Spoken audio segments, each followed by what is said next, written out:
Donald Trump has ruined an event opening a civil rights museum with his decision to insert himself and the racial division he has promoted within the presidency.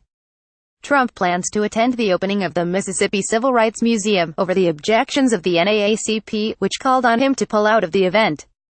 NAACP head Derrick Johnson said his attendance would be an affront to the veterans of the civil rights movement. Now, one of those icons has had enough. John Lewis, civil rights hero and Democratic congressman from Georgia, has dropped out of the event, along with Rep. Benny Thompson DMS.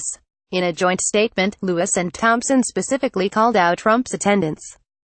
President Trump's attendance and his hurtful policies are an insult to the people portrayed in this civil rights museum, they wrote. The pair went into further detail of Trump's offense in their statement. President Trump's disparaging comments about women, the disabled, immigrants and National Football League players disrespect the efforts of Fannie Lou Hamer, Aaron Henry, Medgar Evers, Robert Clark, James Chaney, Andrew Goodman, Michael Schwerner and countless others who have given their all for Mississippi to be a better place. They encourage Americans to visit the museum, but only after President Trump departs. Lewis served as the chairman of the Student Nonviolent Coordinating Committee (SNCC) and was one of the 6 leaders who organized the 1963 March on Washington. He was a freedom rider who was assaulted and beaten while fighting for racial justice and equality. Lewis, who has been at the forefront of calling out Trump for his vile views and actions, is the embodiment of an American hero and icon. The reaction to Trump's offensive attendance stands in stark contrast to President Barack Obama's attendance at the opening of the National Museum of African American History and Culture.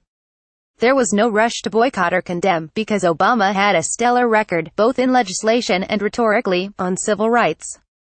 And on stage with Obama as he spoke at the event was John Lewis, who embraced him. Since being sworn in, Trump has been on a rampage of bigotry, proving those who warned about his racist behavior to have been right all along.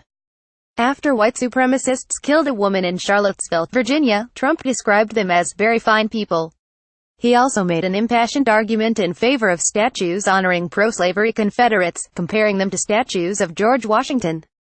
At every turn in his presidency, he has sided with the racially destructive and gone to great lengths to attack and deride blacks, Muslims, and Latinos.